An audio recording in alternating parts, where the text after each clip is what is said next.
नंद बाबू की कविताओं को हिंदी के तमाम पाठकों ने मान दिया है और संजीदा लोग नंद बाबू को अच्छे से जानते हैं। मैंने ऐसा स्वाभिमानी और अपने अपने अस्तित्व के लिए मजबूती से खड़े रहने वाले कवि बहुत कम देखे हैं। आप उनकी कविताओं को जब पढ़ेंगे, हमारे ख़ास तौर पर नौजवान पाठक अगर उनको देखेंगे, तो मनुष्य की स्वाधीनता और मनुष्य की गरिमा की रक्षा में ऐसा मजबूती से खड़े रहने वाले कवि बहुत कम मिलेंगे। नंद बाबू उनमें हैं।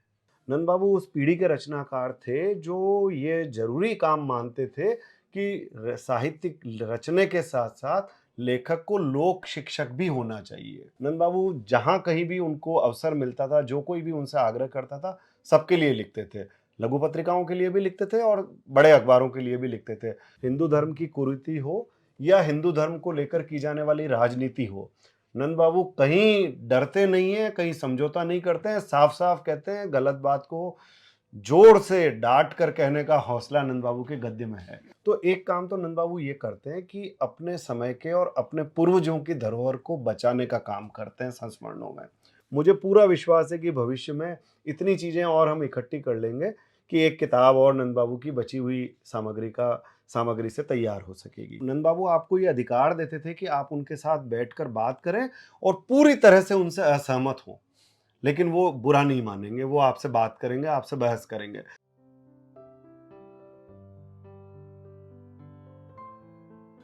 अपनी आत्मा के दुख बहुत से हैं। सबसे बड़ा दुख तो यह है कि वह वट वृक्ष जिसकी टहनियाँ कितनी नीचे ठीक जमीन को छूती थी, अब सिर्फ हाथ भर रह गई हैं। जमीन के रिश्ते, जमीन, मिट्टी, पानी, वे वनस्पतियाँ, वे पहचाने-पहचाने से फूल पत्ते एक स्वप्न गाथा लगने लगे हैं। यह कविता है नंद चतुर्वेदी जी की।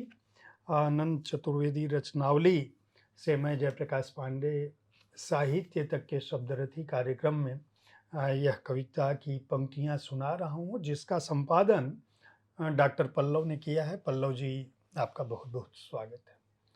नंद चतुर्वेदी जी कौन है, किस रूप में है कि उनकी रचनावली 4 खंडों में आप देख पा रहे होंगे। पहला खंड मेरे सामने है। अगले 3 खंडों में क्या है? यह खंड कविता को समर्पित था, इसलिए मैंने कविता समग्र है इसमें उनकी कविता की इन पंक्तियों से शुरुआत की। डॉक्टर पल्लव से हम जानेंगे कि नंद चतुर्वेदी जी हिंदी साहित्य में जिस तरह से स्थापित हैं या जिस तरह से स्थापित होना चाहिए, उस तरह से क्या आज साहित्य का जो छात्र है, जो हिंदी साहित्य का छात्र है या जो हिंदी जगत है, क्या नंद चतुर्वेदी जी को उस रूप में जानता है या नहीं? यहाँ से मैं शुरुआत करूँगा और डॉक्टर पल्लव से ये जानना चाहूँगा कि नंद चतुर्वेदी जी से उनकी मुलाकात कैसे हुई, उनके साहित्य से इनका परिचय कैसे हुआ कि जिस परिवार में नंद जी के 2 बेटे, दोनों अकादमिक और साहित्यिक और पत्रकारिता जगत, शब्दों की दुनिया से जुड़े हुए लोग हैं, उन्होंने खुद न करके काम पल्लव जी को यह दायित्व क्यों दिया? धन्यवाद सबसे पहले तो साहित्य तक का कि उन्होंने उनके मंच पर मुझे आने का अवसर मिला और वो भी नंद बाबू के निमित्त। तो आपने 2 बातें इस सवाल में पूछी हैं कि नंद चतुर्वेदी को एक कवि के रूप में साहित्य की दुनिया में नई पीढ़ी के लोग और बाकी लोग भी, तमाम लोग भी कितना जानते हैं या कितना मानते हैं। तो मुझे एक बात याद आती है, एक बार मैंने अपनी अपनी बाल सुलभता में विश्वनाथ त्रिपाठी जी से पूछा कि आपने किताब लिखी है हजारी प्रसाद द्विवेदी जी पर, अब तो क्या बात है, मतलब डंका बज गया किताब का भी और गुरुजी का भी, मतलब द्विवेदी जी का भी। तो उन्होंने कहा, बेटा बात ये है कि द्विवेदी जी को जानते तो सब हैं लेकिन मानते बहुत कम लोग हैं।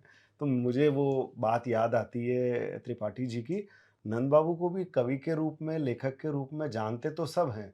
अब मानने में असल में हमारा हिंदी स्वभाव थोड़ा संकोची है, आसानी से किसी को कहाँ मानता है।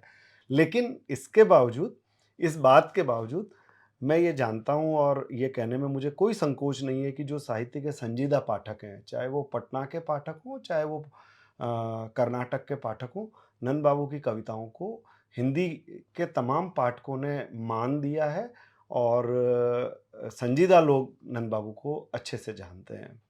जो दूसरी बात आपने पूछी कि मैं उनके संपर्क में कैसे आ गया और उनके परिवार में 2-2 गुणी अकादमिक और पत्रकारिता और शब्दों से जुड़े हुए लोगों के होने के बावजूद मुझे ये काम करने का मौका कैसे मिला? तो पहली बात तो ये कि मैं उनके संपर्क में बहुत बाद में आया।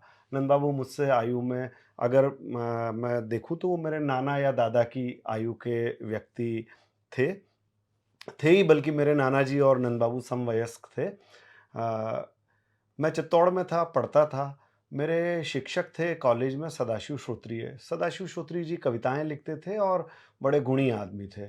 उन्होंने एक आयोजन में नंद बाबू को बुलाया और नंद बाबू का व्याख्यान करवाया। वहाँ से नंद बाबू का मेरे जीवन में प्रवेश हुआ। जब मैंने ये देखा कि ये जिस व्यक्ति का व्याख्यान करवाया गया है, उनकी किताबें मेरे कॉलेज की और मेरे जिला पुस्तकालय की लाइब्रेरी में है, जिला पुस्तकालय में है वो किताबें, तो मुझे पढ़ लेनी चाहिए। मैंने उनके 2-3 कविता संग्रह जो उस समय मौजूद थे, वो पढ़ लिए और मैं उनका मुरीद हो गया, प्रशंसक बन गया। फिर मैंने उनका एक इंटरव्यू किया उदयपुर जाकर, मैं चित्तौड़ में रहता था, नंद बाबू उदयपुर रहते थे। उनके घर गया, मैंने इंटरव्यू किया। इंटरव्यू बहुत लंबा था, बहुत बाद में छपा, लेकिन वहाँ से नंद बाबू से मेरा परिचय शुरू हुआ।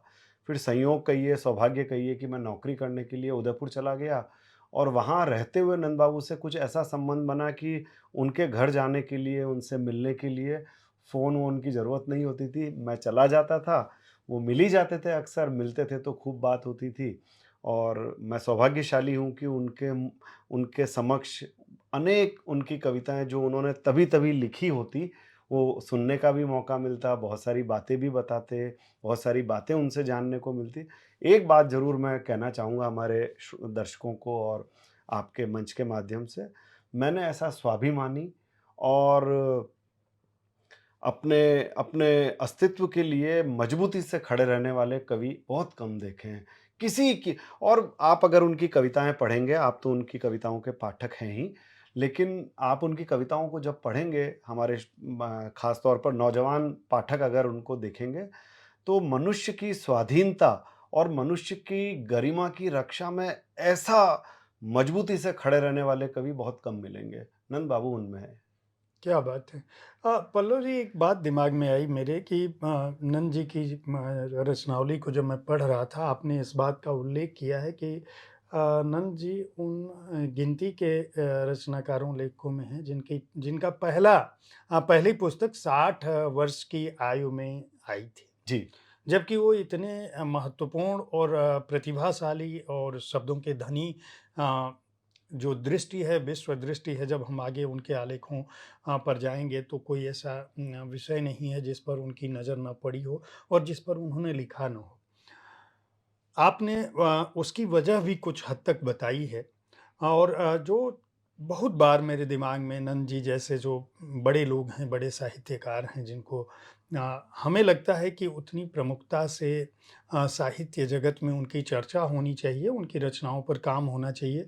वह आलोचनात्मक दृष्टि, आप चूँकि खुद भी आलोचना के क्षेत्र से भी जुड़े हैं, अध्यापन के क्षेत्र से भी जुड़े हैं, आप खुद एक पत्रिका का संपादन कर रहे हैं इस रूप में कि साहित्य जगत और समृद्ध हो।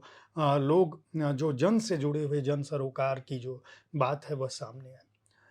इसकी क्या वजह पाते हैं आप कि नंद चतुर्वेदी जी जैसे प्रतिभावान व्यक्ति को राजस्थान के एक सुदूर इलाके में रहने के चलते हिंदी साहित्य जगत या हमारा प्रकाशन जगत क्या इतना कृपण है या इतना संकुचित है कि उसका दायरा दिल्ली या इलाहाबाद या इंदौर की चौहद्दी से बाहर नहीं निकल पाता? मोटे तौर पर आपकी बात ठीक है, लेकिन ये ठीक नहीं भी है। ये कंट्राडिक्शन इसीलिए हो रहा है कि देखिए इसके बावजूद कि नंद बाबू एक बहुत बड़ी जगह से नहीं थे, उदयपुर में जीवन भर रहे। वो चाहते तो किसी बड़ी जगह जा सकते थे, उनके बेटे आपने बताया पत्रकार थे, बम्बई में रहते थे। उनके लिए कोई मुश्किल नहीं थी कि वो अपने जीवन के उत्तरार्ध में बम्बई जाके अपना स्थायी निवास बना सकते थे। साहित्य की मंडियों में वो जा सकते थे, लेकिन वो नहीं गए। उसका कारण ये मुझे ऐसा लगता है, जितना मैं उनको देख पाया, समझ पाया, उनको पढ़ पाया, इसका कारण ये है कि बहुत से लोग नहीं गए हमारे। और जो साहित्य या कला या संस्कृति के ऐसे आपको हज़ारों हज़ार लोग मिल जाएँगे जो अपनी शर्तों पर जिन्होंने ज़िंदगी जी। उन्होंने इस बात की परवाह नहीं की कि उनकी किताबें छोटे प्रकाशकों से, स्थानीय प्रकाशकों से छप रही है या दिल्ली या इलाहाबाद के किसी बड़े प्रकाशक से। लेकिन देखिए, अगर मैं आपकी बात एक तरह से तो जैसा कि मैंने कहा ठीक है, लेकिन दूसरी तरह से मैं ये भी कहता हूँ, इसी कवि को, जिस कवि को हमने कहा कि शुरुआत में बड़े प्रकाशकों ने नहीं ध्यान दिया, आलोचना ने नहीं ध्यान दिया, लेकिन उसी कवि को अगर हमारी साहित्य अकादमी उस कवि को याद करती है और भारतीय साहित्य के निर्माता श्रृंखला में उन पर मोनोग्राफ छापती है। हिंदी का एक बड़ा प्रकाशक, नाम लेने की ज़रूरत नहीं है, एक बड़ा प्रकाशक उनकी रचनावली का प्रकाशन करता है। यही नहीं, उस रचनावली से पहले उनका उनका कविता संग्रह, उनके गद्य की पुस्तकें लगातार प्रकाशित करता है। तो इसका मतलब एक बात तो है, हमारी इस हिंदी, जिस हिंदी की हम सारी समस्याओं पर बात करते हैं, उस हिंदी में भी सारी कृपणताओं, सारे आदर-निरादर के बावजूद एक बात तो है कि वो अंततः तो गुणों का महत्व समझती है और अंततः तो मान देती है। तो नंद बाबू, अब जैसे नंद बाबू ही क्यों, आप नरेश सक्सेना को देखिए, नरेश सक्सेना की भी तो पहली किताब 60 साल के आसपास ही आई थी और नरेश सक्सेना हमारे वरेण्य कवि हैं, नंद बाबू भी हमारे वरेण्य कवि हैं। जब आप रचनावली का संपादन कर रहे थे, मैंने देखा बहुत ही इस बात के लिए मैं आपको साधुवाद दूँगा और राजकमल प्रकाशन को भी इस बात के लिए धन्यवाद दूँगा कि नंद चतुर्वेदी जी की रचनावली के बहाने उन्होंने उनके लेखन और प्रकाशन से जुड़ी हुई जितनी भी सामग्री थी, उनको एक जगह आप लोग प्रस्तुत करने में सफल रहे। जो चुनौतियाँ थी वह क्या थी? क्योंकि मैं जब इसको जैसे कविता संग्रह जितने भी उनके प्रकाशित हो चुके थे, आपने लगभग सभी को इसमें रखा है। यहाँ तक कि जो असंकलित कविताएँ थी, उनको भी आपने इसमें रखा है। इसके अलावा नंद बाबू की जो अपनी भूमिका थी उन पुस्तकों में, कविता संग्रहों के साथ, उनको भी आपने परिशिष्ट के रूप में दिया है। जब आप इनका चयन कर रहे थे और हर व्यक्ति की एक पढ़ने के दौरान मैं जानता हूँ, जब मैं भी पढ़ता हूँ तो किसी एक कविता पर या कुछ कविताओं पर मन एकदम ठहर जाता है और लगता है कि यार क्या बात है, इतनी इतनी अच्छी बात आनी चाहिए थी।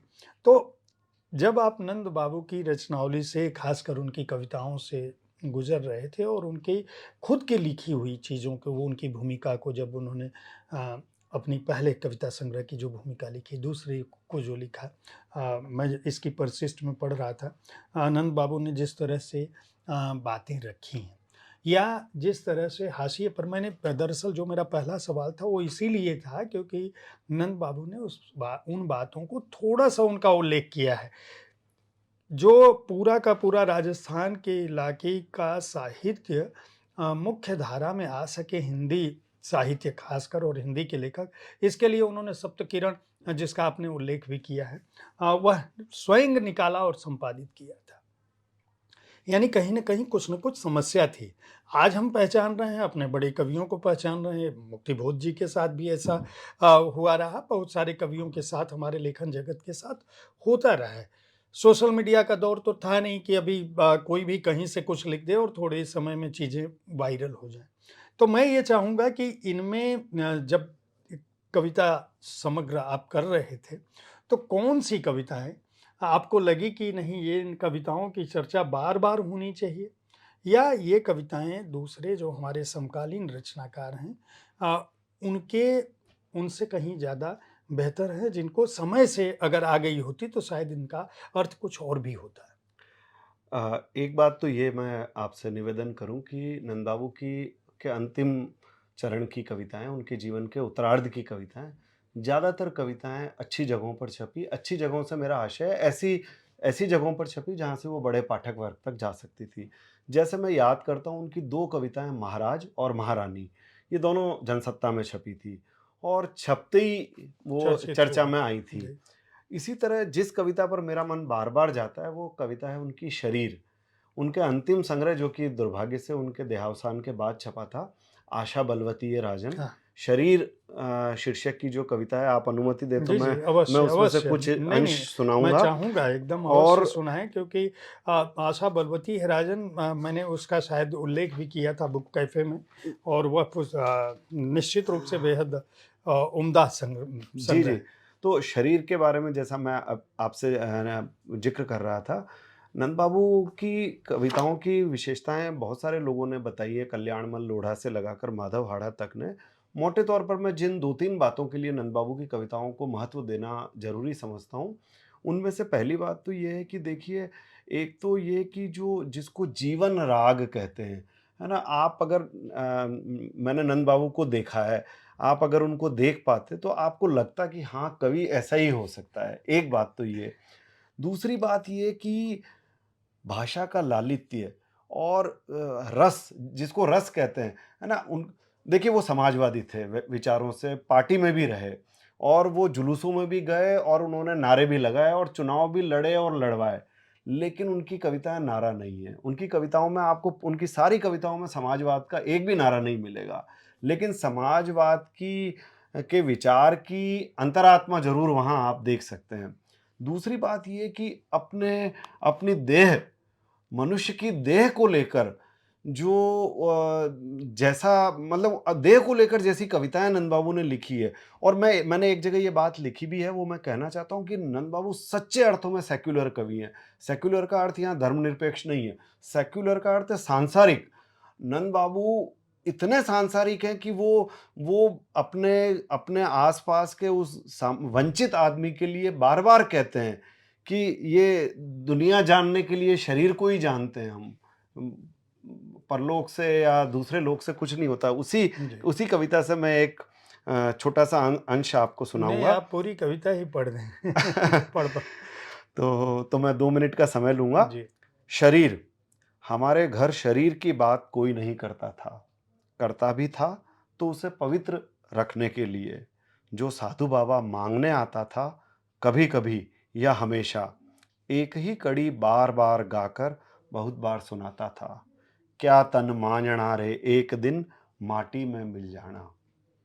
तब शरीर अकेला अजनबी की तरह रह जाता, अपनी सारी तृष्णाओं की अग्नि के साथ। शरीर से डरने का तर्क भी था। उसका क्षरण बिरछ का ज्यों पात टूटे। अपने शरीर रहित होने और अखिल ब्रह्मांड व्यापी पवित्रता के बारे में, जो शरीर की अपवित्रता के कारण होती है, मैं सोचता था ब्राह्मण होने के लिए। बहुत सी घटनाएं थी। स्त्रियां यम के पास जाती थी हठीली, अडिग। मृत्यु ने उठा लिए अपने पतियों के शरीर मांगने। देहातीत प्रेम का एक बार फिर देहानंद लेने के लिए। द्रौपदी 5-5 पतियों को बांधे रही शरीर से, अनुद्विग्न, प्रसन्न। राम कौन सी सीता के लिए विकल थे, मृग नयनी कहते। अघोरी शिव भुवन भर में दौड़ते रहे, पार्वती के ठंडे गलते अकिंचन शरीर को शरीर पर लिए, शरीर के लिए। तथागत ने शरीर के लिए ही तो पूछा था, तुम भी एक दिन ऐसी ही हो जाओगी यशोधरा, पृथ्वी पर गिरी अचानक रंगहीन पाखुरी की तरह। वासव दत्ता के कामातुर कांपते शरीर से डरे, तुमने कहा था तब आऊंगा जब तुम्हारे द्वार बंद होंगे। तथागत वासव दत्ता आत्मा नहीं शरीर थी। तुम्हें उसी क्षण सारे लोक के सामने अपनी युवा कामना के लिए बुलाती। किसने कितने किसने गिने कितने कल्प कल्पांतरों तक तुम्हें देखने के लिए प्रतीक्षा विवल रही वृषभानु कुमारी। कृष्ण, दुनिया जानने के लिए शरीर को ही जानते हैं हम। देहातीत प्रेतात्माओं के लिए नहीं बनी है पृथ्वी। क्या बात है! क्या बात है! नंद बाबू रहते तो उन जी, उनके जी, जी, जी। तो देखिए एक एक एक बात यहाँ मैं और जो मैं इस कविता को पढ़ने से पहले कह रहा था, उसमें मैं एक बात जोड़ना चाहूँगा। नंद बाबू असल में हमारी जो भारतीय कविता का जो एक जो ख़ास तौर पर हिंदी भारतीय कविता मैं कहना चाहूँगा इसको, उसका उसकी जो एक परंपरा है, ब्रज से नंद बाबू हिंदी में आते हैं, उन्होंने ब्रज भाषा में लिखना शुरू किया था और नंद बाबू संभवतः हिंदी के अकेले एकमात्र कवि थे, जिन्होंने भूमंडलीकरण के दिनों में कविता लिखी और जिन्होंने दरबार में भी कविता सुनाई थी, 11 वर्ष की आयु में। यानी कि इतना लंबा सफ़र और आप देखिए इस पूरे लंबे सफ़र में उनकी प्रतिबद्धता हमेशा उस सामान्य मनुष्य के लिए, वंचित मनुष्य के लिए रही और लेकिन जो कविता का मुहावरा है और जो जिसे मैं बार-बार कह रहा हूँ कि जो जो कविता का रस है, वो आपको नंद बाबू के यहाँ मिलेगा। हाँ, पल्लव जी एक आपके उत्तर से मुझे एक सवाल सूझा कि जब रचनावली की बात हो रही थी तो नंद बाबू का विनिबंध साहित्य अकादमी ने प्रकाशित किया है।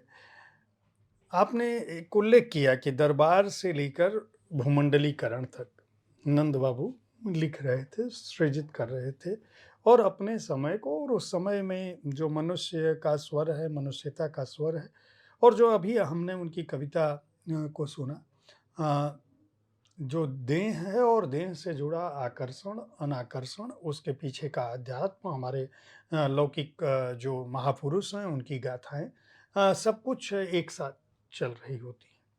बिना अप्रतिम मेधा के या बिना ज्ञान और प्रज्ञा के कोई भी इस तरह की रचना सृजित नहीं कर सकता है। नंद बाबू के जीवन से संबंधित बातों को आपको नहीं लगा कि इस रचनावली के साथ-साथ एक चीज़ ऐसी आनी चाहिए जिसमें नंद बाबू को जैसा आपने देखा है वो विस्तार से साथ में उनका जीवन भी हो? तो वो शायद पाठकों को ज़्यादा समग्र चीज़ संपूर्णता में मिल पाती। हाँ, ऐसा हम लोगों का मन हुआ था। क्या हुआ था कि जब ये रचनावली आनी चाहिए इस बात की शुरुआत हुई तो अरुण चतुर्वेदी जो नंद बाबू के सबसे बड़े सुपुत्र हैं और अनुराग जी उनके साथ मैं बात कर रहा था तो हम लोगों के मन में ये बात आई थी कि कोई हो ऐसा जो नंद बाबू की जीवनी लिखे। और वो अगर कोई जीवनी लिखे और थोड़ा अनुसंधान करे, हमारे पास 2 मानक उदाहरण हैं, आवारा मसीहा और कलम का सिपाही। अगर कोई उस प्रतिबद्धता के साथ, उस लगन के साथ, उतनी मेधा के साथ ये काम करे, तो सचमुच एक एक नायाब चीज़ हम साहित्य के लिए तैयार कर सकते हैं। अब लेकिन ये तो ये तो वो है कि काश ऐसा होता। लेकिन आपको मैं एक बात ये बताता हूँ कि रचनावली तैयार करने के साथ में हमने 2-3 संकल्प और लिए। वो ये कि एक तो नंद बाबू पर जो आलोचनात्मक लेखन हुआ है और जो अगर बिखरा हुआ है, इधर-उधर है, उसको एक जगह लाने की कोशिश करेंगे। और दूसरा जो नंद बाबू के समकालीनों ने और उनके उत्तरवर्तियों ने जो संस्मरण लिखे हैं, नहीं लिखे हैं तो जिनसे हम आग्रह कर सकते हैं, तो वो 2 योजनाएँ अभी हम लोगों के मन में है। तो नंद बाबू के बारे में पाठकों को और धीरे-धीरे चीज़ें मिलेगी ऐसा विश्वास करना चाहिए। ठीक है। मैं कुछ ऐसा संस्मरण अगली किताब पर हम आएँ जो दूसरा खंड है काव्य आलोचना और निबंध का। चूँकि वो बहुत ही मुझे लगता है कि थोड़ा गरिष्ठ विषय होगा, तो उस पर जाने से पहले मैं चाहूँगा कि कोई नंद बाबू से जुड़ा आपका संस्मरण हो जो अभी आपके दिमाग में रह गया हो जो उनके मुँह से आपने सुना हो बजाय दूसरों से सुनने के या उनसे मुलाकात की या उनके साथ दूसरे साहित्यकारों के या जो लोग थे उनके मुलाकात के या अपने ही संस्मरण जिसको आप दर्शकों के साथ बाँटना चाहें। तो उसके बाद हम लोग थोड़ा निबंध पे और उस पे आएँगे, काव्य आलोचना पे क्योंकि काव्य आलोचना बहुत ही नंद बाबू का मैं जब इस को पढ़ रहा था तो इसमें जो जिसको कहेंगे कि जो गंभीरता, जो गांभीर्य है और जो दृष्टि है वह एक अलग स्तर पर है जिसकी कमी मैं कहूँगा कि आज के समय में मैं उसकी कमी देखता हूँ। हमारे समय के समीक्षक या आलोचक उस रूप में या तो स्कोर सेटल करने के लिए कोई चीज़ लिख रहे होते हैं या फिर वो अपनी बौद्धिकता से आतंकित कर रहे होते हैं। नंद बाबू की काव्य दृष्टि जो है वो उससे इतर है।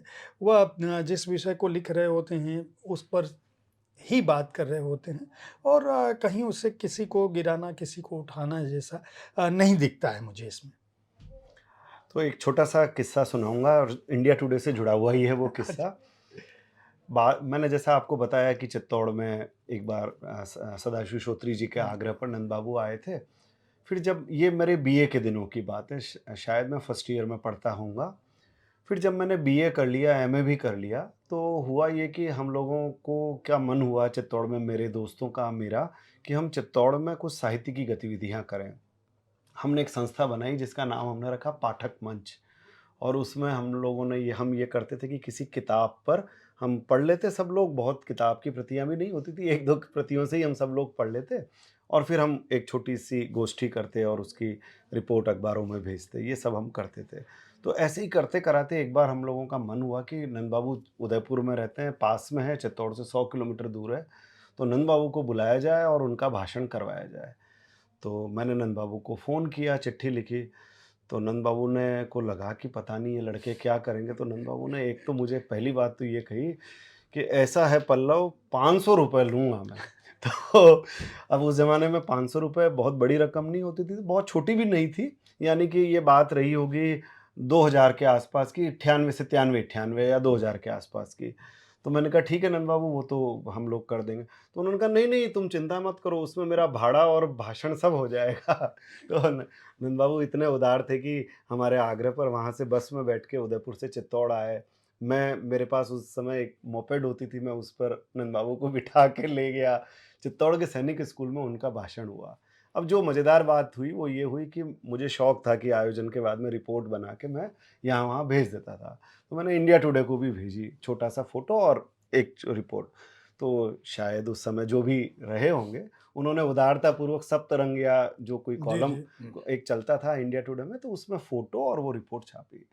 तो नंद बाबू जब वो छपी तो वहाँ भी इंडिया टुडे किसी ने गई। दिया होगा जी। या उन्होंने देखा होगा, मैंने फ़ोन किया तो उन्होंने कहा उस्ताद मज़ा आ गया।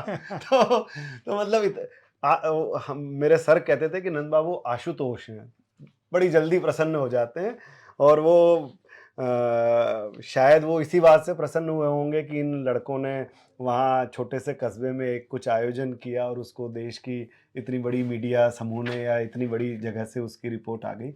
तो सचमुच आशुतोष थे। जी, मैं अब हम आते हैं इसके दूसरे खंड पर जी, जी, रचनावली जी, के, जी। जो काव्य आलोचना और निबंध से संबंधित है। इसमें भी आपने हर एक तो रचनावली के साथ अच्छी बात ये है कि आपने बड़ी संक्षिप्त सी भूमिका लिखी है, लेकिन उसमें उसका एक तरह से सार आपने रख दिया है। एक सवाल मेरे दिमाग में आया, ये शायद मेरी नज़र से गुजरने वाली पहली रचनावली है जिसमें बहुत संक्षिप्त भूमिका के साथ रचनावली आई है। सामान्य तौर पर संपादक क्या करता है कि पूरी रचनावली का सब कुछ उसमें लाने की कोशिश करता है। आपने वो काम नहीं किया है। आपने पाठक के ऊपर छोड़ दिया है कि भाई ये भूमिका है कि ये चीज़ मैंने इस किताब में रखी है और बाकी तुम पढ़ते चले जाओ और पढ़ सको ताकि जान सको।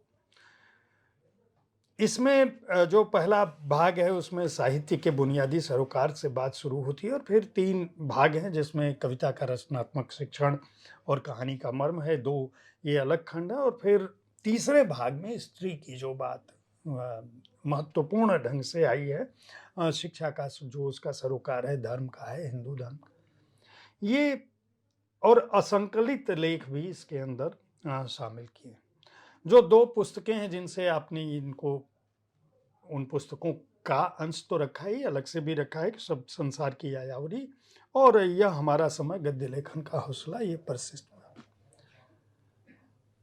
ये जो लेख हैं ये साहित्य, स्त्री, शिक्षा, धर्म, अध्यात्म, हमारा समय, इन सब पर बहुत ही तीक्ष्ण दृष्टि डालते हैं, पैनी दृष्टि है।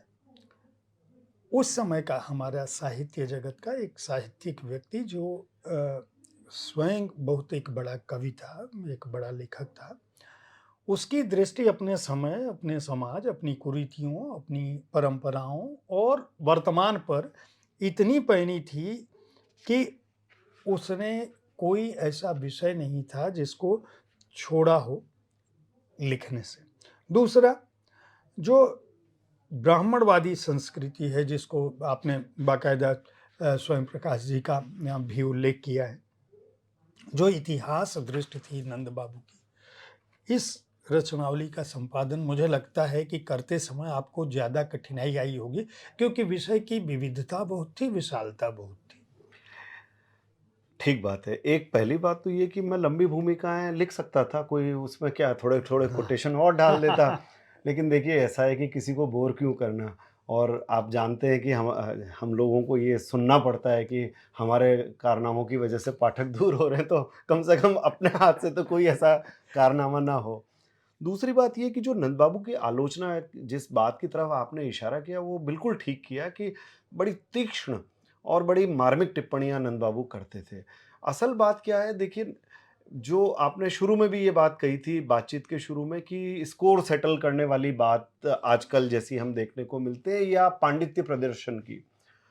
एक्चुअली क्या था, नंद बाबू जितने कवि थे, उतने ही वो कविता के चिंतक भी थे और उतना ही वो साहित्य के और समाज के चिंतक भी थे। वो केवल कविता लिखकर अपना कर्तव्य पूरा करने वाले लोगों में से नहीं थे, बल्कि अपने समय में साहित्य की पक्षधरता की लड़ाई लड़ने वाले आदमी भी थे। जैसे मैं आपको एक उदाहरण देता हूँ, कन्हैयालाल सेठिया हमारे राजस्थानी के बड़े कवि हैं। उनका नंद बाबू बहुत आदर करते हैं, उन पर एक लेख लिखा है पूरा। लेकिन जहाँ कहीं भी उनको लगता है कि कन्हैयालाल सेठिया की कविता भाववादी हो रही है या जीवन से थोड़ी-सी दूर हो रही है, तो नंद बाबू तुरंत वहाँ टोक देते हैं। मतलब जब मैं रचनावली का काम कर रहा था और मैं भूमिका लिख रहा था और नोट्स ले रहा था, तो मैं अनुराग जी से बात करता था और मेरे और शिक्षक मित्रों से बात करता था। तो मैं उनको एक बात कहता, "नंद बाबू किसी को आसानी से माफ़ नहीं करते थे।" मतलब ये कि पक्की कठोरता से वो खबर लेते थे। तो ये अच्छी बात है। देखिए, इससे एक चीज़ पता चलती है, वो ये पता चलती है कि एक कवि को एक कवि की वास्तव में जिसे कहना चाहिए विश्व दृष्टि क्या है? वो होता क्या है ना कि आप अगर केवल जैसे ये है कि इल्हाम आपको हुआ, आपने 4, 6, 8, 10 पंक्तियाँ लिख दी और अब आप ये आग्रह कर रहे हैं कि मुझे कवि मान लीजिए। यहाँ ये रचनावली हो या मुक्तिबोध की रचनावली हो, ये आपके सामने प्रमाण है कि एक कवि होने के लिए कितनी तैयारी करनी चाहिए, और नंद बाबू के यहाँ वो तैयारी दिखाई देती है। आपको मैं ये बता दूँ कि नंद बाबू अच्छी कविता की जो परिभाषा हो सकती है, उसकी तलाश पूरे जीवन करते रहे, और वो इस तरह से करते रहे, वो अंग्रेजी के जो आलोचक हैं, उन्होंने क्या लिखा है, उसको भी वो देखते रहे, अपने जीवनानुभवों को भी लाते रहे, और जो हमारी भाषा की और हमारी संस्कृति की बहसें हैं, उनको भी अपने चिंतन में लाते रहे, जिनका आपको हवाला यहाँ सारा देखने को मिलेगा। तो मैं इतनी सी बात और कहना चाहता हूँ कि एक कवि अगर कवि बनता है, अगर वो सचमुच कवि कहलाने का अधिकारी है, तो उसके लिए कैसी सघन तैयारी होनी चाहिए, उसका भी प्रमाण नंद बाबू का रचना संसार है। अब मैं ये जानना चाहता हूँ पल्लव जी कि एक बात की तरफ पूरी रचनावली को पढ़ने के दौरान चाहे नंद जी की कविताएँ हों, चाहे उनका गद्य हो, चाहे उनकी आलोचना हो, एक बात बार-बार मेरे दिमाग में आती है जिसका आनंद बाबू ने भी कहीं भी ऐसा नहीं है कि संकोच किया है उसको व्यक्त करने में। वो ये है कि जो राजस्थान की माटी है और उसकी जो उसके साहित्य के प्रति जो अनुदार भाव रहा है, सत्ताओं का मैं कह सकता हूँ, सत्ता से मेरा आशय ठीक है कि आज दिल्ली के सारे बड़े प्रकाशक और साहित्य अकादमी अ, हमें ये नहीं भूलना चाहिए कि नंद बाबू की बहुत बड़ी भूमिका राजस्थान साहित्य अकादमी की स्थापना में रही है। निश्चित रूप से अपनी भाषा को लेके, हिंदी के उद्भव और विकास को लेके राजस्थान की माटी पे जो उनकी अपनी भूमिका है और जो उनके समकालीन जो दूसरे बड़े रचनाकार रहे हैं, उनके साथ एक सहज भाव है। लेकिन कहीं न कहीं इसकी पीड़ा उनके लेखों में व्यक्त होती है बार-बार। अच्छा, वो पीड़ा उसी तरह की पीड़ा है जैसे हम आज के समय में हम चाहे जितनी भी बड़ी बात कह लें कि स्त्री देवी है, स्त्री महान है, शक्ति का स्वरूप है हमारी मान्यता में, हमारे वाङ्मय में, या हम कह दें कि अभी तो स्त्रियों को आज़ादी का परचम, कानूनी रूप से स्त्री बराबर की सहभागी है। लेकिन जो धरातल की स्थिति है वो स्त्री के बारे में आप भी जानते हैं। जो स्त्री की आज की वर्तमान स्थिति है, मुझे लगता है नंद बाबू अ, हिंदी साहित्य में जो राजस्थान है, राजस्थान को लेकर जो भाव है वो कहीं न कहीं व्यक्त होता है, चाहे हम और आप उसको ढकने की, छुपाने की जितनी भी कोशिश कर लें, अगर इस रचनावली को आप पढ़ेंगे, तो वो कहीं न कहीं वो भाव आता है। इसी तरह से जो हमारा धर्म का विषय है, हिंदू धर्म का विषय है, वो जिस तरह से अभी आज हम देख रहे हैं, जो हिंदुत्व है या जो हिंदूवाद है या हिंदू धर्म को लेकर हमारा जो सनातन को लेके जो आग्रह है, नंद बाबू इसकी कुरीतियों को लेकर कहीं भी छुपाने की कोशिश नहीं करते हैं। तो केवल काव्य आलोचना की बात नहीं, जो निबंध का उनका पक्ष है, जो दूसरा पक्ष है, उसमें हर दृष्टि आती है। मैं ये 2 सवाल मैंने पूछा, एक जो उनकी पीड़ा थी राजस्थान को लेके, आप जब रचनावली को कर रहे थे, या आप खुद भी राजस्थान की माटी से दिल्ली में आप अभी स्थापित हैं। केवल इसलिए मत कहिएगा कि दिल्ली के प्रकाशक या साहित्यकार या आलोचक या शिक्षक नाराज हो जाएँगे। जो वास्तविक स्थिति है, क्या आज के समय तक, मतलब नंद बाबू के समय से लेके डॉक्टर पल्लव के समय तक उसमें कितना बदलाव आया है? नंबर 1। और नंबर 2, जो हिंदुत्व को लेके, हिंदू धर्म को लेकर, उसकी खामियों को लेकर, और फिर उसमें तमाम कोई भी क्षेत्र बचा नहीं है। मतलब मैं पाठकों से आग्रह करूँगा कि वो जब पढ़ेंगे तो उनको उनको खुद पता चलेगा कि चाहे वह गाँव हो, चाहे शहर हो, चाहे वह विकास हो, चाहे वह भ्रष्टाचार हो, चाहे वह साधन-संसाधन की संस्कृति हो, चाहे अपसंस्कृति हो, चाहे वह पत्रकारिता का क्षेत्र हो, चाहे वो बुद्धिजीवियों का क्षेत्र हो, चाहे वह राजनीति का क्षेत्र हो, और चाहे वो समाज सेवा का हो, चाहे वह बाजार हो या साहित्य का बाजार हो, कोई ऐसा क्षेत्र नहीं है जिस पर नंद बाबू की दृष्टि नहीं पड़ी हो। तो आप इसे पढ़िए तो जान सकेंगे। मेरी और पल्लव जी की बातचीत सिर्फ़ उस उद्देश्य से हो रही है कि हम आपको थोड़ा-सा एक आभास दे सकें कि नंद बाबू के सृजन कर्म में क्या कुछ था और उनकी रचनावली में क्या कुछ सिमटा है। देखिए, पहली बात जो आपने कही, उससे मैं भी सहमत हूँ। ऐसा नहीं है कि वो केवल नंद बाबू के समय की दिक्कत थी या पीड़ा थी। उसके उसके कुछ ठोस कारण हैं, वैज्ञानिक कारण हैं। वैज्ञानिक मैं इसीलिए शब्द काम में ले रहा हूँ कि वो केवल हवाई मामला नहीं है। हमारे राजस्थान में पहला विश्वविद्यालय आज़ादी के बाद आया। जब शुरुआत में विश्वविद्यालय आए, तो उनमें जो प्रोफ़ेसर लोग आए, वो राजस्थान के नहीं थे। स्वाभाविक है कि उनके मन में जो साहित्य को लेकर या जिन साहित्यकारों पर वो काम करना करवाना चाहते होंगे, वो उनके अपने कुछ आग्रह रहे थे। उनके लिए राजस्थान में रहने के बावजूद राजस्थान उनकी चिंताओं में नहीं था, ये सही बात है। बाकी क्या कारण है, आप ही से मैं अगर प्रतिप्रश्न कर लूँ कि रांगे राघव जैसा प्रथम श्रेणी का कथाकार जिस धरती ने दिया, उस वहाँ वो रांगे राघव के साथ भी कितना न्याय हुआ या ठीक है। अन्याय हुआ आप जानते हैं, आपसे कोई बात छिपी हुई नहीं है। अप्रतिम मेधा की देन, अप्रतिम अब मेधा। अगर उस अप्रतिम मेधा के व्यक्ति के साथ हम मानते हैं कि अन्याय हुआ, उनको वैसा सम्मान सम्मान और नहीं मिला, स्थान नहीं मिला नहीं मिला। जिसके वो हकदार थे, तो दूसरे लोगों की हम क्या बात करें? तो ये बात तो सही है। फिर क्या हुआ कि एक तो जो मैंने विश्वविद्यालयों वाली बात आपको बताई। दूसरा, राजस्थान की में प्रकाशन की स्थिति भी वैसी नहीं थी जैसी दिल्ली की है, इलाहाबाद की है, लखनऊ की है या और मध्य प्रदेश के कुछ शहरों की हो सकती है। तो यानी कि अब अगर मान लीजिए कविता भी आपको छपवानी है, तो आप कल्पना का मुँह देखेंगे। जी, जी। मैं 50 साल हाँ, हाँ, 40 पुरानी साल बात कर पुरानी रहे हैं। बात जी, अगर जी, करूँ, समझ गया। आप कल्पना का मुँह देखेंगे, आप और जाने कहाँ-कहाँ, किन-किन पत्रिकाओं का मुँह देखेंगे। राजस्थान में तो कुछ नहीं है। ठीक है, शुरुआत हुई, खुद नंद बाबू ने मोर्चा खोला, बिंदु नाम की पत्रिका निकाली, राजस्थान से लहर नाम की जो पत्रिका अजमेर से प्रकाश जैन निकालते थे, उसके साथ भी नंद बाबू एक तरह से उसको भी सहयोग करते रहे। तो एक तो ये स्थितियाँ थी। अब अगर आपने ये भी पूछा मुझसे कि अब इस परिस्थिति में क्या बदलाव आया है? निश्चित रूप से बदलाव आया है।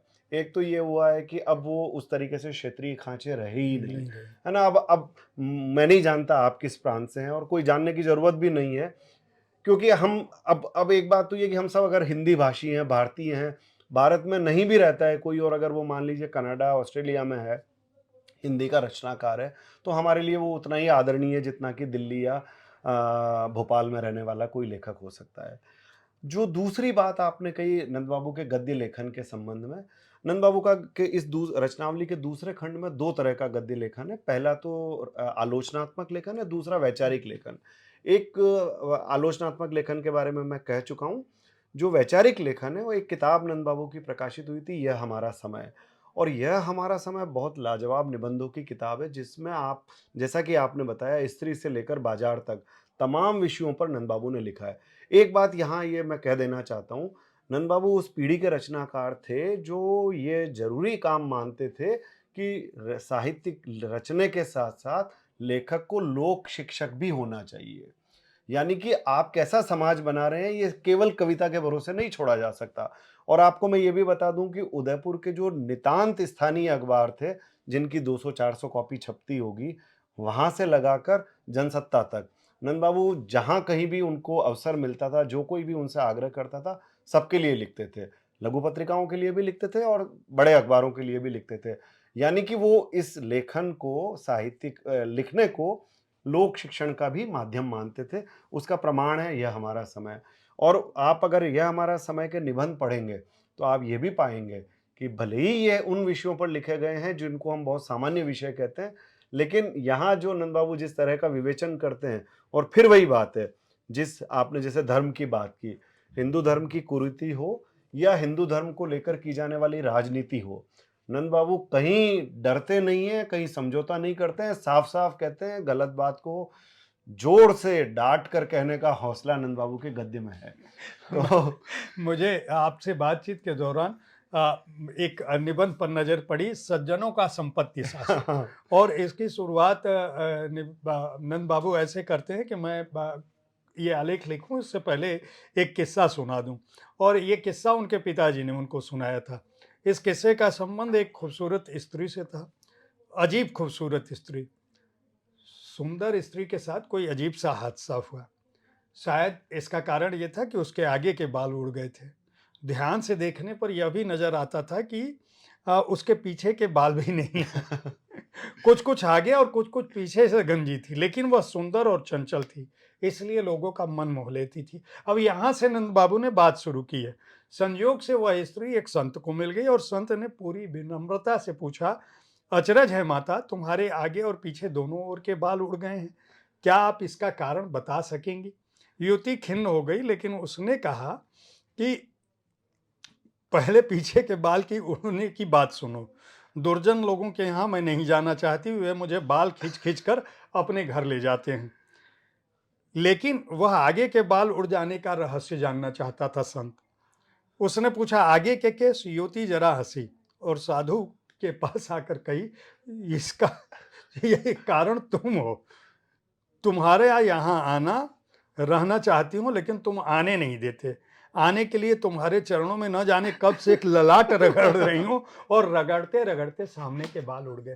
अब आप समझिए कि किस तरह से अपनी बात को किस सहजता और सरसता से नंद बाबू रख रहे थे। इस निबंध का एक अंश मैंने केवल इसलिए सुनाया कि जो हम लोग बात कर रहे थे कि लोक शिक्षण का काम किस तरह से किसी कवि को, किसी साहित्यकार को करना चाहिए, वह दृष्टि हमें आज के हमारे साहित्यकार हैं, अगर जो लोग सुन रहे होंगे, उनको भी करना चाहिए।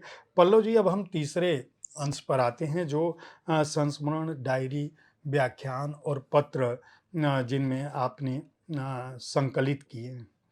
और जब हम इस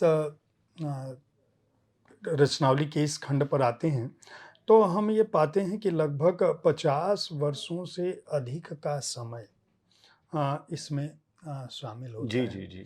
और राजस्थान का बड़े से बड़ा रचनाकार, यहाँ तक कि आम जन भी इसमें शामिल है। साथ-साथ जो लोग, जिनको हम कहते हैं, जिनका बड़ा नाम है, अकादमिक क्षेत्र के जो बड़े लोग हैं, जिनका कूटनीति के क्षेत्र में भी बड़ा नाम था, चाहे वो डॉक्टर लक्ष्मीमल सिंह भी हों या डॉक्टर जीवन सिंह जी हों, उन लोगों का भी उल्लेख इसमें है।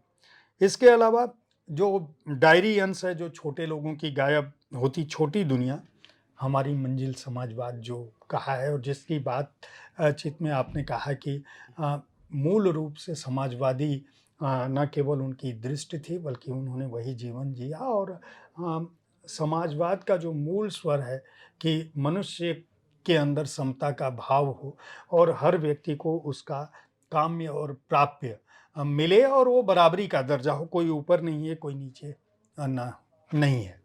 तो ये 5 दशकों का कालखंड और इतने विराट व्यक्तित्व के जो डायरी, संस्मरण, व्याख्यान पत्र, इनको संकलित करने की जो चुनौतियाँ थी और किस रूप में आपने इसको यहाँ पर रखा, क्योंकि जब हम इस बहुत सारे चित्र भी हैं, मैं अपने दर्शकों को बता दूं, कुछ चित्र अगर मिलेंगे तो आप शायद लूप में देख पाएंगे इसमें, हमारे वीडियो में बातचीत के दौरान, कि अपने समय का कोई बड़ा साहित्यिक आयोजन हो, बड़ा साहित्यकार हो, उन सबसे नंद जी का अपना निजी एक वास्ता था।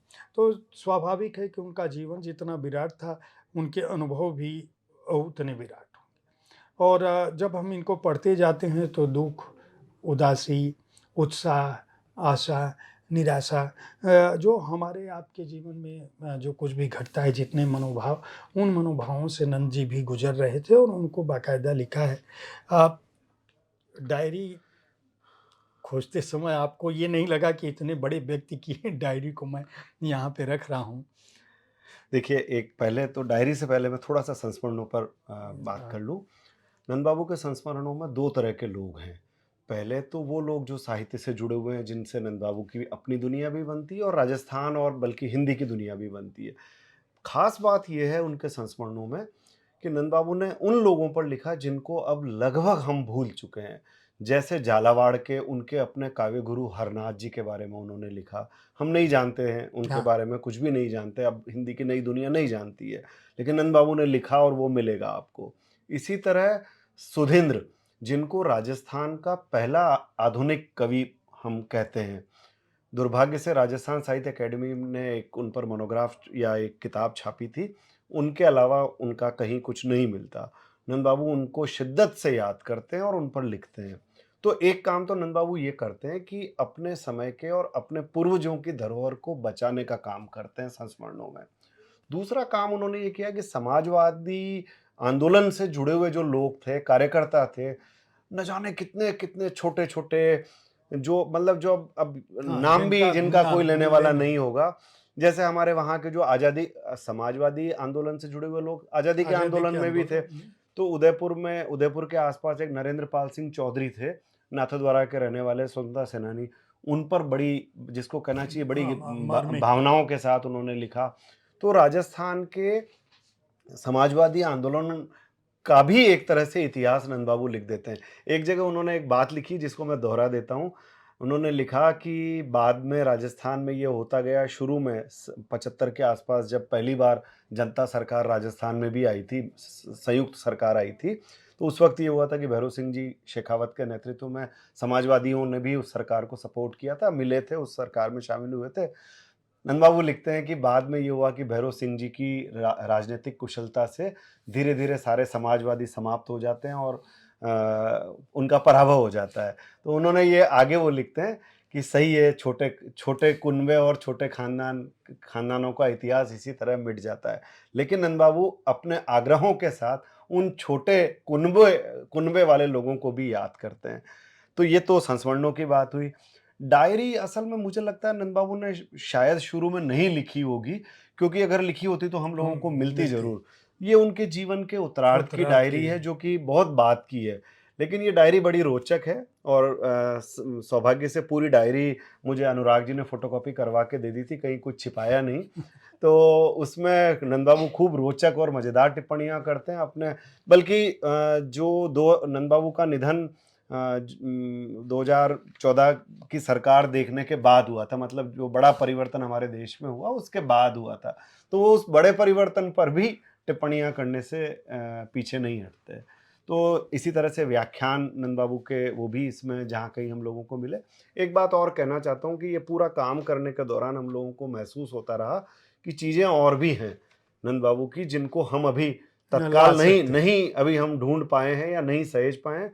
मुझे पूरा विश्वास है कि भविष्य में इतनी चीज़ें और हम इकट्ठी कर लेंगे कि एक किताब और नंद बाबू की बची हुई सामग्री से तैयार हो सकेगी। हाँ, क्योंकि जैसे पत्र ही हैं, तो हाँ, पत्र में जो है वो ओम थानवी जी से लिख के और अर्जुन सिंह रेवती रमण शर्मा हैं। लेकिन पत्र उनके केवल इतने तो नहीं होंगे, नहीं थे, और भी निश्चित लोगों रूप को से उन्होंने बहुत लिखे सारे लोगों के पत्र भी लिखे। और मैं ये भी यहाँ एक बात ये भी कहना चाहता हूँ कि पत्रों में ऐसा वैसे भी ऐसा माना जाता है कि पत्रों में आदमी सबसे अधिक निश्चल होता है, वहाँ अपना मन खोल कर रख देता है। तो नंद बाबू के पत्र भी वैसे ही हैं, एकदम दो टूक साफ-साफ कहने वाले। जैसे किसी ने एक एक किसी शायद रेवती जी के पत्र में ही ये है कि उनको छेड़ते हुए लिखा कि आपको के बिरला फाउंडेशन का पुरस्कार मिल गया, कैसा लग रहा है? तो उन्होंने जवाब दिया कि अच्छा तो लगता ही है, इसमें क्या दिक्कत है? लेकिन फिर वो ये भी कहते हैं कि पुरस्कार मिल जाने का ये अर्थ नहीं होता कि हम अपने उसूलों के साथ समझौता कर लें या हम हम उन बातों से पीछे हट जाएँ जिन संकल्पों को लेकर हम चले थे। तो ये बातें हैं।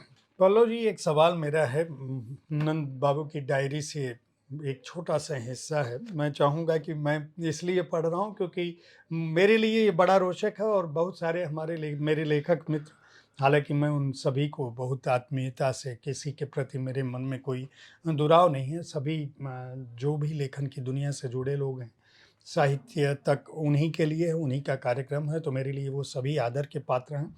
लेकिन जो नंद बाबू लिखते हैं, कहीं न कहीं मुझे लगता है कि मेरा भी मनोभाव उसमें ध्वनित होता है, इसलिए मुझे ये अंश पसंद है। जी, जी, मैं जी। पढ़ूँगा आपके ज़रूर, पास। ज़रूर, ज़रूर, स्वागत है। 18 जुलाई 2014 को नंद बाबू लिखते हैं कि लेखक प्रायः इस अहंकार के साथ लिखता है कि वह दूसरों को रोशनी दे रहा है।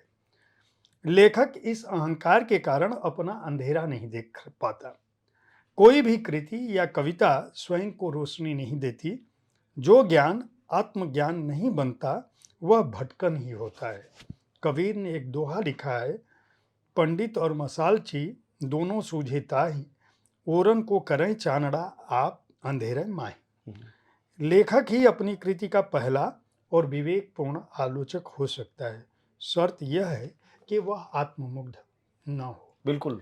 आ, बिल्कुल तो ठीक है, लेकिन आजकल कितने लेखक इस बात को मानते हैं? ये बिल्कुल इसीलिए मैंने कहा कि दिक्कत यही है ना कि जो जिस आलोचनात्मक दृष्टि के अभाव के कारण सारी समस्याएं पैदा होती। अब देखिए क्या है, तुलसीदास जी की एक पंक्ति है, हम सब लोग उस पंक्ति को जानते हैं, निज कवित्त केहि न लागे नीका। अपना लिखा हुआ किसको अच्छा नहीं लगता, बड़ा अच्छा लगता है। अब लेकिन ये अच्छा लगने तक तो ठीक है, लेकिन ये बुद्धि भी तो भगवान दे, या इतनी इतनी इतनी क्षमता भी तो कवि अर्जित करे। कवि का मतलब केवल कवि नहीं, लेखक अर्जित करे कि वो उसका एक आलोचनात्मक परीक्षण कर सके। आप केवल आप ही कवि नहीं हैं, आप वाल्मीकि और तुलसीदास से लेकर आज तक की परंपरा में आप अपनी कविता को रखकर देखिए और फिर देखिए कि क्या कहीं कुछ है। अगर है तो ठीक है, नहीं तो इंतजार कीजिए, प्रयास कीजिए चलिए, और काम कीजिए। हम लोगों को, बहुत सारे लोगों को रुष्ट नहीं करना है, नाराज नहीं करना है, क्योंकि नंद बाबू तो उस शिखर पर पहुंच चुके थे कि इन चीजों से मुक्त थे। उन्होंने भी 2014 में लिखा है, ठीक है। तो उनको इस तरह का कोई खतरा नहीं था और वो डायरी में लिख रहे थे। उनको शायद उस समय पता नहीं उन्होंने इस बात की कल्पना भी की होगी कि नहीं, कि कोई ऐसा भी समय आएगा 2024 में कि पल्लव संपादन करेंगे और मेरी डायरी का यह अंश छाप देंगे। तो वो निश्चित रूप से उनके अपनी इच्छा के लिए था, जो उन्होंने उस दिन समझा होगा उसको दर्ज कर दिया होगा। आपने लिख दिया, चूँकि मेरे लिए रोचक था इसलिए मैंने पढ़ा। जी, जी, जी, जी। अब आते हैं रचनावली के चौथे खंड पे। इसमें आपने नंद बाबू के जो अनुवाद हैं और जो साक्षात्कार हैं, उनको संकलित किया है। जब हम इस पर आते हैं तो अनुवाद वाला जो हिस्सा है उसमें सामान्य तौर पर जैसे नज़र पड़ती है, तो मुझे लगता है कि वैश्विक भाषाओं पर कोई बात हो रही होगी। लेकिन अ, नंद बाबू जो है प्राकृत, संथाल, जो भारतीय भाषाएं हैं, उनकी जो स्थितियां हैं, उनकी जो रसज्ञता है, उनका जो समय है, अ, उन पर लिखते हैं, जबकि बात वो वैश्विक स्तर पर कर रहे होते हैं। ऐसा नहीं है कि इसकी बात करते हुए वो कहीं से विश्व दर्शन को, विश्व साहित्य को भुला देते हैं। तो जो वैश्विक साहित्य है उसको इतना इस स्तर पर ले जाना कि संथाल और प्राकृत तक लेके आना, उन पर दृष्टि डालना, साथ ही साथ जो दूसरे काम उनके जो आपने इसमें संकलित किया है साक्षात्कारों वाला, ये जो खंड है जिसमें आपका भी एक साक्षात्कार नंद जी, जी जी। से जी, जी, जी। है, सदाशिव जी का है, दूसरे साथियों का भी है, डॉक्टर नवल किशोर जी का है, इंदु शेखर जी का है। अ, इन पर दृष्टि डालते हुए एक तरह से मुझे लगता है कि जब साक्षात्कारों को आप संपादित कर रहे होंगे तो आपके सामने पूरा एक परिदृश्य घूम गया होगा। नंद बाबू के जीवन का कोई ऐसा पहलू नहीं है, खासकर उनकी जो वैचारिक दृष्टि है वो ज़रूर सामने आई होगी। तो अनुवाद और साक्षात्कार का यह खंड तैयार करते समय आपने निश्चित रूप से और सारे साक्षात्कार छूटे होंगे। आपने इनको संकलित कैसे किया? और अनुवाद वाला हिस्सा इतना स्थानीय स्तर को वैश्विक दृष्टि के साथ जोड़ने के पीछे क्या वजह रही होगी? क्या उसका उत्तर कहीं पाते हैं आप? देखिए अनुवाद में 2 बातें हुई। पहली तो ये कि नंद बाबू ने 2 तरह के अनुवाद किए। एक तो कुछ काव्यानुवाद किए जिन संथाली और प्राकृत प्राकृत। कविताओं का आपने शुरू में ज़िक्र किया, वो असल में उन्होंने कुछ पत्रिकाओं के आग्रह पर उन अच्छा। कविताओं की एक तरह से पुनर्रचना की थी। संथाली कविताओं की भी और प्राकृत कविताओं की भी। तो एक तो ये हुआ। दूसरा, नंद बाबू जब बिंदु के संपादन कर रहे थे, तब उन्होंने क्या किया कि कुछ विश्व साहित्य से उनको जैसे प्रीस्टले का लेखन उनको पसंद था, तो उनके एक एक दो और ऐसे एक मार्क्वेस का हुँ। या किसी एक बड़े रचनाकार का इंटरव्यू था। तो नंद बाबू को वो अच्छा लगा होगा तो उन्होंने उसको हिंदी में अनुवाद किया। उन्होंने खुद अनुवाद किया। तो कुछ विश्व साहित्य से अनुवाद जो उन्होंने किए वो चीज़ें हैं, जो बिंदु के माध्यम से भी और कुछ दूसरी पत्रिकाओं के माध्यम से भी सामने आई। 2 पूरी-पूरी किताबों का उन्होंने अनुवाद किया था। एक किताब अप्पादुरई की एक किताब थी उसका अनुवाद किया और दूसरी एक दहेज पर एक कोई अध्ययन हुआ था उस अंग्रेजी किताब का उन्होंने हिंदी में अनुवाद किया था। अब जो पहली किताब है उसका तो मुझे लगता है कि उसके तो वैचारिक कारण थे जिसकी वजह से उन्होंने वो अनुवाद किया था। समाजवादी अप्पादुराई समाजवादी थे और बहुत बढ़िया अध्ययन है। एक तरीके से वो अध्ययन ये बताता है कि भारत में फ्रीडम या आज़ादी के आंदोलन के साथ-साथ लोकतंत्र पर बहस कैसे शुरू हुई और सारी वो अप्पादुराई ईमानदारी से मतलब जो भी उस वक़्त जो भी विचारधाराएँ थी, चाहे वो वामपंथी हो, वामपंथी, दक्षिणपंथी हो दक्षिणपंथी। या कांग्रेस मध्यमार्गी हो, तमाम उन्होंने लोकतंत्र के बारे में उनकी क्या समझ थी और वो कैसे उसको देखते थे, पूरी उस बहस को वो उस किताब में लिखते हैं और नंद बाबू ने बहुत सुंदर अनुवाद किया। मतलब वो हिंदी अनुवाद पढ़ते हुए ही जब मुझे मज़ा आ रहा था, तो मैं सोच रहा था कि अंग्रेजी में कितना अच्छा लिखा होगा अप्पादुराई ने। इसी तरह से दहेज वाली जो किताब है वो 80 के दशक के आखिरी दिनों का वो सारा काम था। अब मुझे नहीं पता किस आग्रह से नंद बाबू ने वो काम किया होगा। हो सकता है कुछ उनको सामाजिक प्रतिबद्धता जैसा लगा होगा कि उन्होंने किया। लेकिन वो अध्ययन भी काम का था जिसका उन्होंने अनुवाद किया। जहाँ तक इंटरव्यूज़ की बात है, वो इंटरव्यूज़ में क्या हुआ कि एक तो नंद बाबू राजस्थान के उन रचनाकारों में से थे जिनको सारी पीढ़ी के लोग बहुत आदर करते थे। और उसका एक बड़ा कारण ये नहीं था कि नंद बाबू बहुत बड़ी उम्र के थे इसीलिए आप उनका आदर करें, बहुत डेमोक्रेटिक थे। मतलब नंद बाबू आपको ये अधिकार देते थे कि आप उनके साथ बैठकर बात करें और पूरी तरह से उनसे असहमत हों। लेकिन वो बुरा नहीं मानेंगे, वो आपसे बात करेंगे, आपसे बहस करेंगे। तो इतने लोकतांत्रिक स्वभाव की वजह से ही ये शायद संभव हुआ होगा कि उनके बहुत सारे साक्षात्कार लोगों ने लिए। तो एक काम तो आसान ये कर दिया मेरा अरुण जी और अनुराग जी ने कि उन्होंने ही नंद बाबू के साक्षात्कारों की एक किताब तैयार कर दी थी, जो कि राजकमल प्रकाशन ने छापी थी। तो कुछ तो वहाँ से वो साक्षात्कार हमारे पास थे, कुछ जो और असंकलित साक्षात्कार थे, वो भी इसमें आ गए हैं। कुछ साक्षात्कार निश्चित रूप से छूट गए हैं, तो जैसा कि मैंने कहा, उम्मीद की जानी चाहिए कि आगे कभी वो सारी चीज़ें भी जो छूट गई हैं, उनको भी हम लोग इकट्ठा कर लेंगे।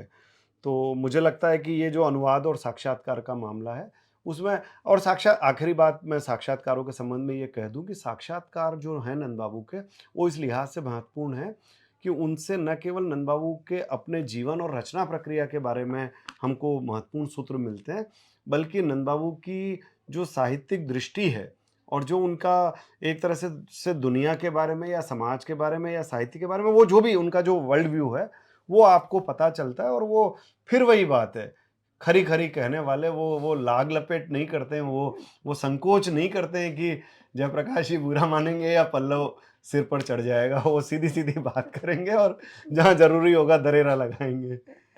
वो दरअसल ये रचनावली पढ़ना और साक्षात्कारों से गुज़रना आपको इसलिए भी ज़रूरी है कि कोई व्यक्ति बतौर लेखक, बतौर रचनाकार, बतौर साहित्यकार और बतौर मनुष्य किस तरह से बड़ा होता है, उसके पीछे उसका कितना अध्ययन होता है, कितनी प्रज्ञा होती है, कितना ज्ञान होता है और साथ ही साथ समाज को देने की उसकी दृष्टि और भावना क्या होती है। एक सवाल जैसे पूछा गया कि आपको जो ख्याति और पुरस्कार मिले, क्या उससे आप संतुष्ट हैं?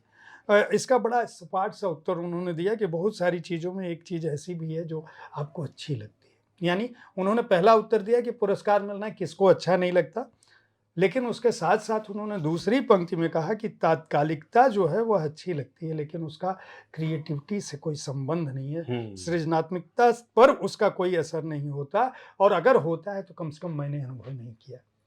यानी आप समझ सकते हैं कि किस तरह से नंद बाबू अपने समय को लेकर जागरूक तो थे, लेकिन निष्क्रिय थे। दुनिया में हूँ, दुनिया का तलबगार नहीं हूँ, बाज़ार हुँ, से हुँ, गुज़रा हूँ, खरीदार नहीं। खरीदार नहीं हूँ कि जो दृष्टि है, वही दृष्टि किसी व्यक्ति को बतौर रचनाकार, बतौर मनुष्य बड़ा करती है। पल्लव जी, इस पुस्तक की रचनावली के संपादन के लिए बहुत-बहुत बधाई स्वीकारें और एक अनुरोध मेरा प्रकाशक से भी है और आपसे भी है कि नंद बाबू की रचनावली जो नंद चतुर्वेदी रचनावली 4 खंडों में प्रकाशित हुई है, इसका मूल्य ₹2500 है। इसके आकार को देखते हुए, इसके प्रकाशन की गुणवत्ता को देखते हुए मैं कहीं से भी नहीं मानता कि ये मूल्य कोई अधिक है। लेकिन फिर भी जो छात्र हैं हमारे समय में जो शोधार्थी हैं, उनके लिए यह रकम थोड़ी बड़ी शायद लग सकती है। तो मैं चाहूँगा कि प्रकाशक भी और आप संपादक हैं अनुराग चतुर्वेदी जी, अरुण चतुर्वेदी जी से भी अनुरोध करूँगा कि इसके मूल्य पर थोड़ा-सा कुछ करें ताकि जो युवा पीढ़ी है वह इस समग्र जो भंडार है ज्ञान का, रचना का, सृजन का, उनकी कविताओं का उससे लाभान्वित हो सके। बहुत-बहुत आभार आपका समय देने के लिए। धन्यवाद।